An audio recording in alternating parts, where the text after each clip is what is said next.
Hello everyone, welcome to the YouTube channel of Hopes and Dreams Universal School.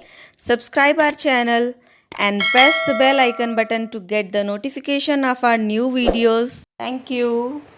Hello students, in today's lecture we will study the second chapter of science, which is plant life. Students, you must open your books and you don't have to look on the phone screen. I will read out the lines and you will have to move your finger along with the words in your books. So let us start the chapter. The plant life, structure and functions of a flowers. Look at these beautiful flowers. The pretty roses, the aromatic jasmine, the lovely lotus and the bright sunflowers. Have you ever wondered what makes flowers so colorful? Why do bees buzz around flowers? Why do flowers have fragrance? Let us know what makes flowers colorful. Flowers get their colors from chemical substances known as pigments. Flowers के अंदर chemical substances होती हैं जिनको हम कहते हैं pigments, और यही पिगमेंट्स जो हैं वो फ्लावर्स को उनके डिफरेंट डिफरेंट कलर्स को प्रोवाइड करते हैं. Below this we are given a table in which we are given different shades and the pigments that provide these colors. Let us see this table.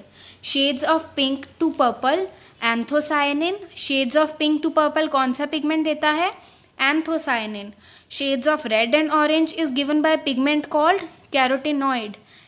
Pigment का नाम क्या है?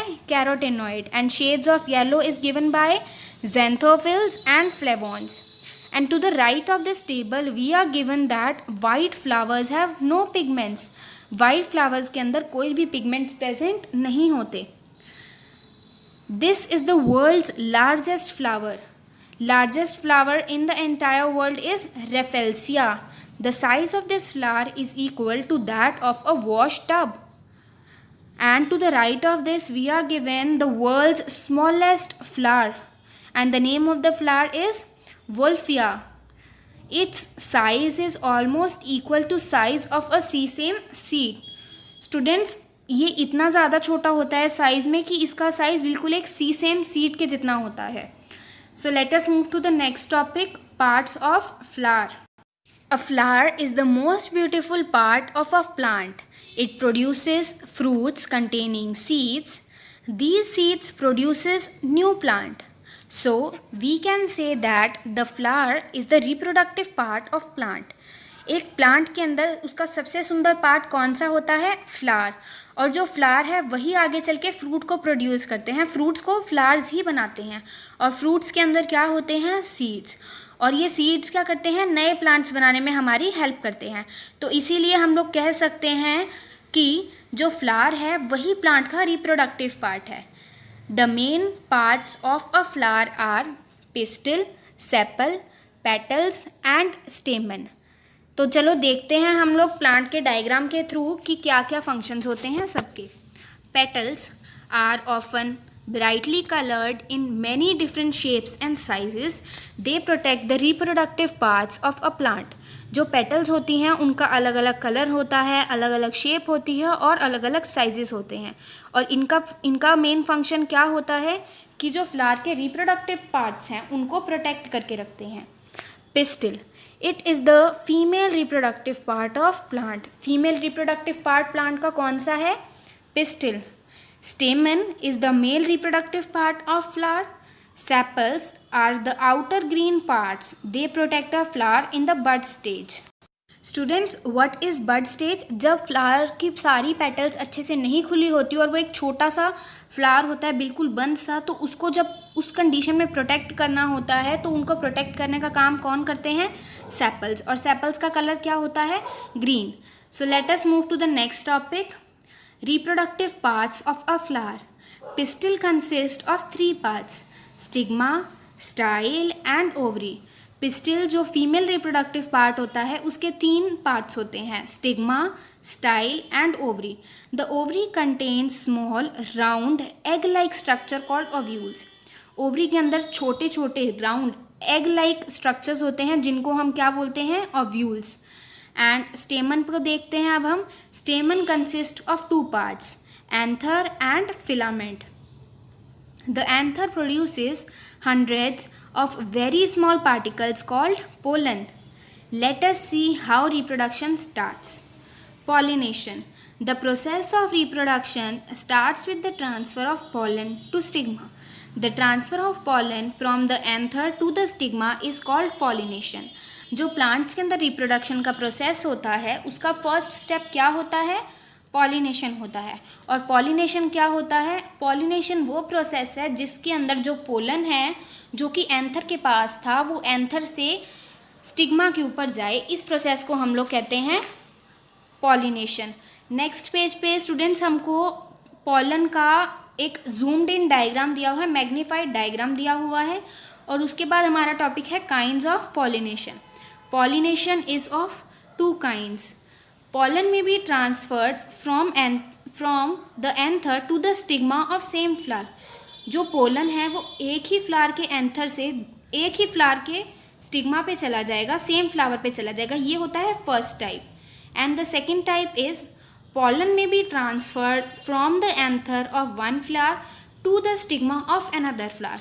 अब जो pollen है वो एक फ्लावर के एंथर पे था, वो वहाँ से उतर के दूसरे फ्लावर के स्टिग्मा पे चला जाता है. So pollination takes place within one flower or between two flowers. Have you heard of fall smelling flowers? Students, what is fall smelling? जब किसी फ्लावर में से फ्रेग्रेंस की जगह स्मेल आए तो उसको हम लोग कहते हैं fall smelling. Fall smelling flowers. When we think of fragrance, we usually think of flowers. But amazingly, some flowers like the arum lily and rafflesia are fall smelling. यहाँ पे हमें दो प्लांट्स के एग्जाम्पल दिए हुए हैं, दो फ्लावर्स हैं जिनका नाम है एरम लिली और रेफेल्सिया, जिनके अंदर से खुशबू की जगह स्मेल आती है. इनको हम फॉल स्मेलिंग फ्लावर्स बोलते हैं. अब हमें पूछा है कि कैन यू गेस वाई, कि ऐसा क्यों होता है कि इसमें से फ्रेग्रेंस की जगह स्मेल आती है. Some insects get attracted to foul smell. The foul smell is only to attract insects for pollination. अब कुछ इंसेक्ट्स ऐसे भी होते हैं जो खुशबू से ज़्यादा स्मेल की तरफ अट्रैक्ट होते हैं, तो उन इंसेक्ट्स को अट्रैक्ट करने के लिए, उन इंसेक्ट्स के थ्रू पॉलिनेशन करवाने के लिए इन प्लांट्स के अंदर फॉल स्मेल्स होती हैं. Let us know some interesting uses of flowers. Uses of flowers. Flowers are used for decoration. हम लोग अपने घर में जनरली वास के अंदर फ्लावर्स लगा के रखते हैं क्योंकि वो बहुत सुंदर लगते हैं. Few flowers are important as food, जैसे कि ब्रोकली और कॉलीफ्लावर. इन दो फ्लावर्स की हम लोग सब्जी भी बनाते हैं, घर में सबके घर में बनती है, ये भी फ्लावर्स ही होते हैं. Many flowers are used to add taste to food. Petals of roses and marigolds are used to flavour soups and salad. जैसे कि जो रोज़ की लीव्स होती हैं और जो मैरीगोल्ड की लीव्स होती हैं, पेटल्स होती हैं, उनको हम लोग यूज़ करते हैं क्योंकि वो बहुत अच्छा टेस्ट और फ्लेवर दे देती हैं अलग अलग इंग्रेडिएंट्स को. Students, turn the page. Petals of some flowers such as rose and jasmine are use to make perfumes. अब परफ्यूम्स में से तो बहुत अच्छी अच्छी खुशबू ही आती है, और खुशबू हमें कहाँ से मिलती है? फ्लावर्स से. तो जो रोज़ और जैस्मीन है, इनके जो पेटल्स हैं उनकी फ्रेग्रेंस इतनी अच्छी होती है कि उनसे परफ्यूम्स भी बनाए जाते हैं. Honey is collected from the nectar of flowers. The petals of some brightly coloured flowers are use to make coloured dyes for clothes. कई फ्लावर्स की जो पेटल्स होती हैं उनका कलर इतना ब्राइट होता है कि उनको यूज़ करके हम लोग डाई बनाते हैं और अलग अलग कलर्स से हम लोग उनको यूज़ करते हैं. The lotus is our national flower. ये तो आप सबको ही पता होगा कि इंडिया का नेशनल फ्लावर लोटस है. The rose is a symbol of love and affection. Fruits and seeds. Hello friends, when we hear the word fruit, we at once remember the tasty fruits that we enjoy eating. Do you know how are fruits formed? Why are seeds hidden inside the fruit? Why do some fruits have a single seed and others have many? Students, can you tell me an example of a fruit which have only one seed and an example of fruit that have many seeds? Yes, in mango there is only one seed.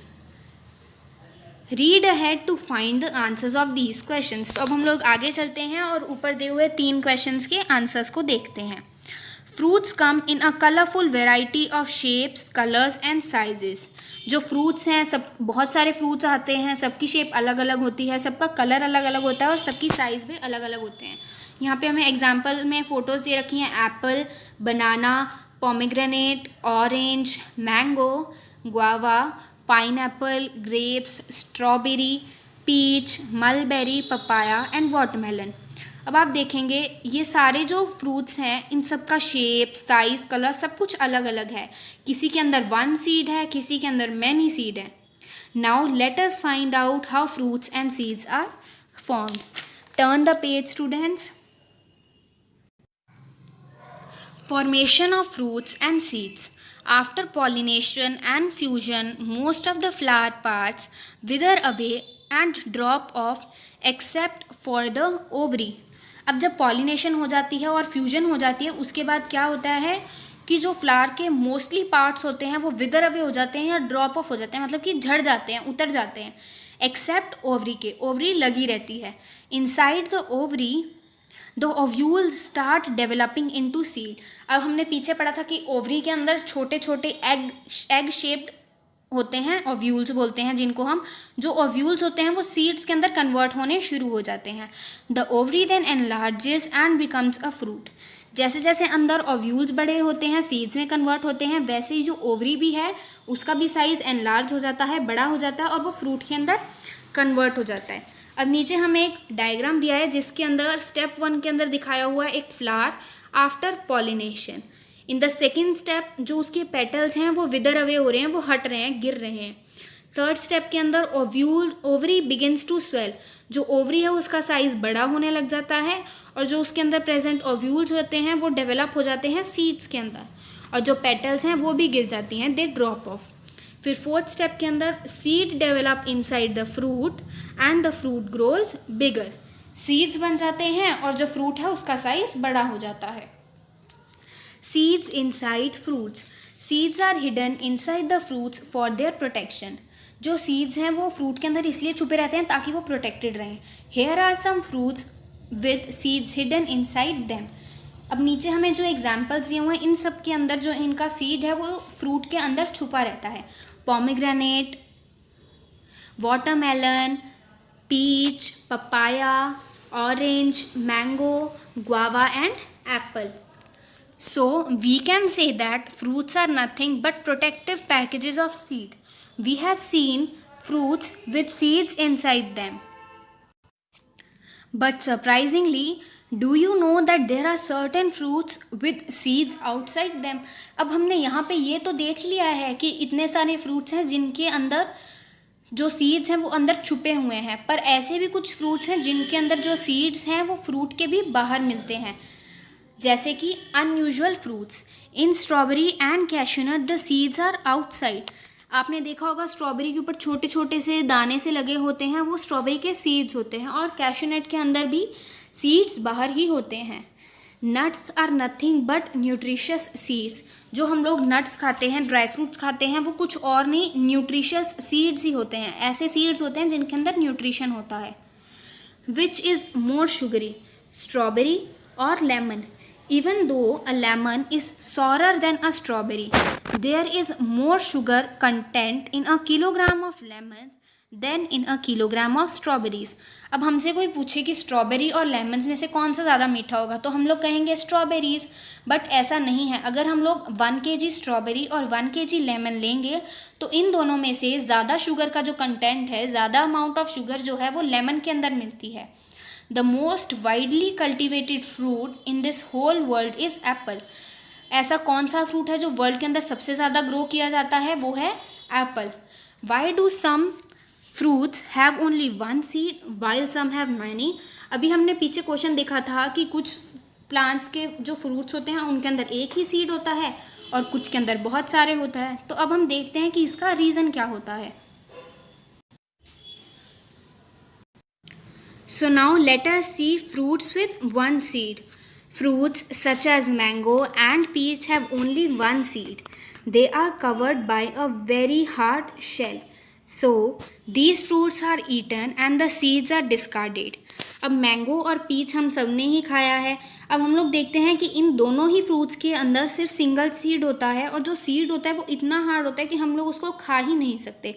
जब हम लोग mango खाते हैं तो हम लोग side से mango तो खा लेते हैं, और जो उसके अंदर सेंटर में बड़ा सा सीड होता है उसको हम डिस्कार्ड कर देते हैं, फेंक देते हैं, नहीं खाते हैं। These seeds remain safe from being damage. जो ऐसे सीड्स होते हैं ये सेफ रहते हैं ताकि वो डैमेज ना हो। These seeds develop into new plants under favorable conditions. जब इन सीड को कोई फेवरेबल कंडीशन मिलेगी, जैसी कंडीशन में मैंगो ग्रो करता है, तो वो सीड से एक नया प्लांट ग्रो हो जाएगा। Fruits with many seeds. Fruits such as papaya and watermelon have many seeds inside them. These plants need to produce seeds in greater number in order to make sure that at least a few of them are able to produce new plants. अब इन दो fruits को जैसे हमें example दिया है, तो इनके अंदर इतने सारे सीड्स होने का क्या रीज़न है? इतने सारे सीड्स इन फ्रूट्स के अंदर इसलिए होते हैं ताकि ये श्योरिटी रहे कि इतने सारों में से कुछ सीड्स तो ऐसे होंगे ही जो प्रोड्यूस करेंगे नया plant. The largest seed in the world is that of the double coconut और coco de mer. It can weigh as much as 20 kg। यहाँ पे हमें बताया है कि जो वर्ल्ड का सबसे बड़ा सीड है वो कौन सा है? डबल कोकोनट का सीड, और इसका वेट कितना हो सकता है? 20 kg तक हो सकता है इसका वेट। देखो आप, एक सीड का वेट इतना ज़्यादा, 20 kg जितना। The seed in apple and oranges are called pips. जो ऑरेंज और एप्पल के सीड्स होते हैं उनको हम क्या बोलते हैं? Pips. In strawberry they are called stones. Strawberry के बाहर जो छोटे छोटे सीड्स लगे होते हैं उनको हम लोग क्या बोलते हैं? स्टोन्स। स्टूडेंट्स, आप लोगों को ये सारे एग्जाम्पल बिल्कुल अच्छे से याद करने हैं कि हम लोग एप्पल और ऑरेंजेस के सीड्स को क्या बोलते हैं, स्ट्रॉबेरी के सीड्स को क्या बोलते हैं। ये बहुत इंपॉर्टेंट है। Let us no seeds and its parts. The parts of a seed. Let us observe a bean seed. You can see a scar on one side of the seed. The scar is the place where the seed is attached to the fruit. Bean का हमने example लिया है यहाँ पे। Been जैसे कि हम लोग ले सकते हैं राजमा। आप लोग नोटिस करना कि राजमा के एक साइड पे एक छोटा सा होल जैसा निशान होता है, स्कार होता है, और वो स्कार क्या होता है? वो स्कार वो प्लेस होती है जहाँ पे वो सीड अपने फ्रूट के साथ अटैच होता है। On the top of the scar there is a tiny hole through which water enters into the seed. उसी स्कार के ऊपर एक छोटा सा होल होता है, और उस होल का फंक्शन क्या होता है? उस होल के थ्रू वाटर जो है वो उस सीड के अंदर एंटर कर जाता है। Now let us observe the seed and its parts through an activity. Soak a few bean seeds overnight. Then take out a seed. The seed has a smooth surface. This is called the seed coat. अब आप लोगों को क्या करना है? ये experiment आप अपने घर पे भी ट्राई कर सकते हैं। घर पे जिसको हम लोग मोठ बोलते हैं या ग्रीन दाल होती है, आप लोग वो लो और उसको भिगो दो। जब आप उसको भिगो दोगे तब तो वो हार्ड होगा। आप उसको रात को भिगो के रखोगे, और जब आप सुबह उठ के उसको चेक करोगे तो आप चेक करोगे कि उसके ऊपर एक सॉफ्ट कवर है जिसको हम लोग क्या बोलते हैं? Seed coat. On removing the seed coat, you can see the fleshy seed which can be separated into two equal halves. Each half is called a cotyledon. जब आप उसका बीन का सीड कोट उतार दोगे तब आप नोटिस करोगे कि उसके अंदर एक छोटा सा पोर्शन है जिसको आप इजीली दो इक्वल पार्ट्स के अंदर डिवाइड कर सकते हो, और जो उसका ईच जो हाफ पार्ट होता है उसको हम लोग क्या बोलते हैं? कॉटिलेडन। स्टूडेंट्स, यहाँ पे हमें साथ में होल का, स्कार का, सीड कोट का और कॉटिलेडन का डायग्राम भी दिया हुआ है। The two cotyledons are attached by a small curved structure called the baby plant. जो दो कॉटिलेडन्स हैं उसके अंदर वो किस स्ट्रक्चर से अटैच हैं? क्या बोलते हैं हम उस स्ट्रक्चर को? बेबी प्लांट बोलते हैं हम उस स्ट्रक्चर को, और ये कर्व्ड होता है। ये इसका भी आपको डायग्राम गिवन है। What will happen if all the seeds sprout under the parent plant? Seeds sprouting under the parent plant. Move away and spread out children. यहाँ पे हमें कार्टून काइंड ऑफ गिवन है जिसके अंदर जो पेरेंट प्लांट है वो बोल रहा है कि तुम सब लोग मुझसे दूर दूर जाके, मतलब मुझसे दूर होके तुम लोग ग्रो करो। एंड जो बच्चे हैं उसके वो बोल रहे हैं, mom we want to stay near you, why do you want us to move away. वो अपनी मम्मा से पूछ रहे हैं कि हमें आपके साथ रहना है, आप हमको दूर क्यों भेज रहे हो। फिर उनकी मम्मा रिप्लाई कर रही है, then all of you stay together in this place and see what happens. फिर वो उनकी मम्मा उनको बोलती है कि आप लोग एक साथ रहो, आपको पता चल जाएगा। फिर सारे कंप्लेंट करने लग जाते हैं, I am not getting enough water, where are my nutrients, help me, I am not getting light. सबको कुछ ना कुछ प्रॉब्लम हो रही है। Seeds need enough water, nutrients and light for healthy growth of plants. Seeds को क्या क्या चाहिए, वाटर भी चाहिए, न्यूट्रिएंट्स भी चाहिए और लाइट भी चाहिए, ताकि वो अच्छे से हेल्दी ग्रोथ कर सकें। So the plants should scatter their seeds. The seeds should not sprout near the parent plant. Think it over. Plants cannot move. Then how can they scatter their seeds? अब ऊपर तो हमें बोला कि plants को जो है अपने सीड्स को दूर दूर स्कैटर कर देना चाहिए, फैला देना चाहिए, पर प्लांट्स कोई हमारी तरह मूव तो कर नहीं सकते, तो how will they scatter their seeds? Dispersal of seeds. The scattering of seeds is called dispersal. Seeds are dispersed with the help of wind, water, birds and animals. किसी प्लांट के पास उसके सीड्स थे, बहुत तेज़ आंधी आई, हवा आई, तो वो सीड्स उड़ के अलग अलग जगह चले गए। किसी ने प्लांट को पानी दे दिया तो कोई सीड प्लांट के पानी के फ्लो के साथ कहीं पे चला गया और दूसरा अलग जगह चला गया। प्लांट्स, एनिमल्स, ये सब कुछ हेल्प करता है डिस्पर्सल करने में, किसकी? सीड्स की। Forgetful squirrels. Squirrels bury seeds and nuts for eating them during winter, when food is hard to find. Sometimes squirrels forget where they had buried the seeds. Then these seeds often sprout out and grow into new plants.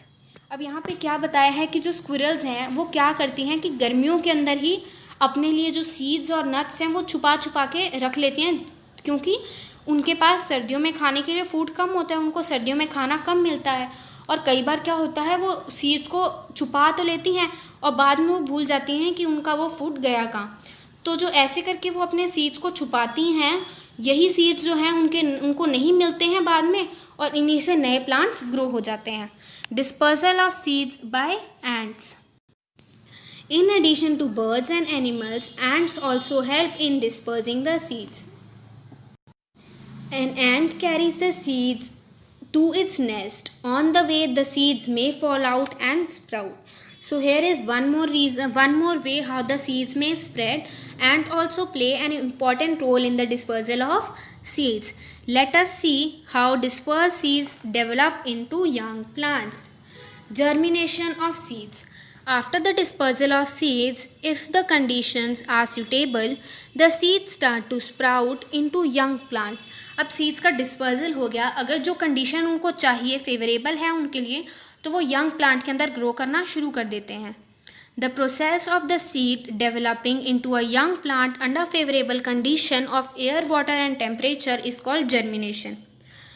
The process through which जो seeds हैं वो young plants के अंदर convert होते हैं जब उनको favourable conditions मिलती हैं, एयर की, वाटर की, टेम्परेचर की, इस प्रोसेस को हम लोग क्या बोलते हैं? Germination. Let us know the various stages of germination in detail.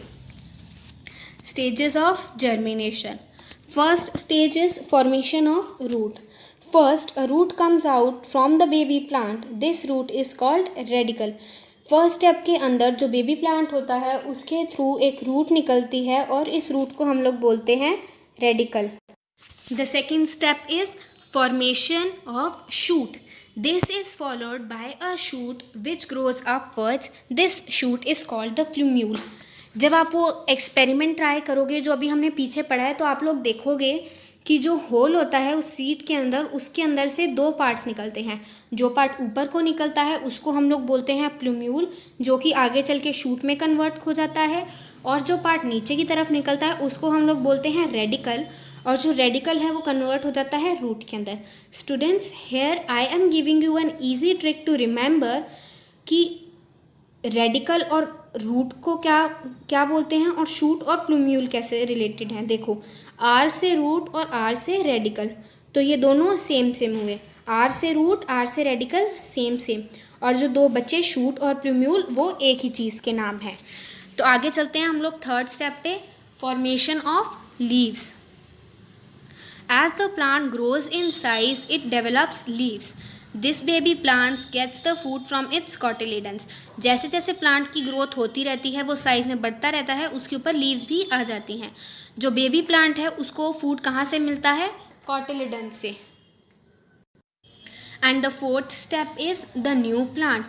When the plant is able to make its own food, the cotyledons shrink and disappear. जब प्लांट इतना बड़ा हो जाता है कि वो अपना खाना खुद से बना सके, तो उसके जो कॉटिलेडन्स होते हैं वो श्रिंक हो जाते हैं और डिसअपियर हो जाते हैं। Below this we are given a blue box of do you know, an extraordinary plant. To most plants, fire is a dangerous thing, but the Australian Banksia needs fire before its seeds crack open and start to grow. ये देखो, इसके अंदर हमें क्या बताया है कि generally सारे प्लांट्स के लिए फ्लावर उनके लिए डेंजर होता है, क्योंकि उनमें अगर आग लगेगी तो वो जल जाएंगे। बट जो ऑस्ट्रेलियन बंक्सिया है, इसको हीट प्रोवाइड करना, इसको फायर प्रोवाइड करना बहुत ज़रूरी है। Let us come to the next page. New plants form from other parts of a plant. Plants are fascinating. They can grow not only from seeds but also with help of their roots, stem and leaves. जो plant है वो एक नया plant सिर्फ seed से ही नहीं बल्कि पुराने प्लांट के रूट से, स्टेम से और लीव से भी ग्रो कर सकता है. Plants that grow from roots. Carrot and beetroot are example of plants whose roots can grow into new plants. Plants that grow from underground stem. The potato and ginger that we eat are actually the stems. They develop small buds which later develop into new plants. Students, आप कभी भी ginger को और potato को notice करोगे तो उसके ऊपर छोटा छोटा सा बड्स जैसा कुछ होता है और ये बड्स जो हैं वो लेटर नए प्लांट्स के अंदर डेवलप हो जाते हैं. Plants that grow from stems. Some plants like rose, jasmine and money plant can grow into new plant with just a stem cutting of the mother plant. नीचे हमें देखो पिक्चर के थ्रू गिवन भी है कि हमारे पास एक कंप्लीट रोज है जिसकी हमने एक स्टेम को कट किया और उसकी उस स्टेम को हमने सॉइल के अंदर लगा दिया और वो नए प्लांट के अंदर कन्वर्ट हो जाएगा. इसके नीचे हमें ब्रायोफिल्लम एंड बिगोनिया का भी एग्जाम्पल गिवन है. नेक्स्ट है plant that grow from leaves. Young plants grow along the edges of bryophyllum leaves and begonia leaves. अब हमें लीव्स के एग्जाम्पल के अंदर दिया है ब्रायोफिल्लम और बिगोनिया. जो ब्रायोफिल्लम की लीव होती है उसका जो बॉर्डर होता है, मार्जिन होता है, उसके एजेस के ऊपर छोटी छोटी नई लीव्स आनी शुरू हो जाती हैं जिससे कि नया प्लांट क्रिएट हो जाता है. और यही सेम बिगोनिया की लीव्स के अंदर भी होता है. New plants can be grown from these leaves if they are placed in moist soil. अब हमने जो नई लीव्स आई उसको हमने मॉइस्ट सॉइल में डाल देंगे और उससे एक नया प्लांट आ जाएगा. Let us see one more way of producing plants. Plants that grow from suckers. Banana and pineapple are example of plants that grow from suckers. Suckers are new shoots that grow from buds at the base of parent plant stem. अब sucker क्या है? Sucker वो new shoots हैं जो grow करती हैं कहाँ से? बर्ड्स से. और जो बर्ड्स हैं वो कहाँ पे प्रेजेंट होती हैं? पेरेंट प्लांट की जो स्टेम होती है उसके बेस पे. पेरेंट प्लांट की जो स्टेम है उसके बेस पे बर्ड्स आती हैं और उन बर्ड्स के पास जो न्यू शूट्स होती हैं उनको हम बोलते हैं suckers. At a glance box दिया है हमें structure and function of flower. The main parts of flowers are sepals, petals, pistil and stamen. The stamen and pistil are the reproductive parts of flowers. Students, can you tell me pistil male reproductive organ है या फिर female reproductive organ?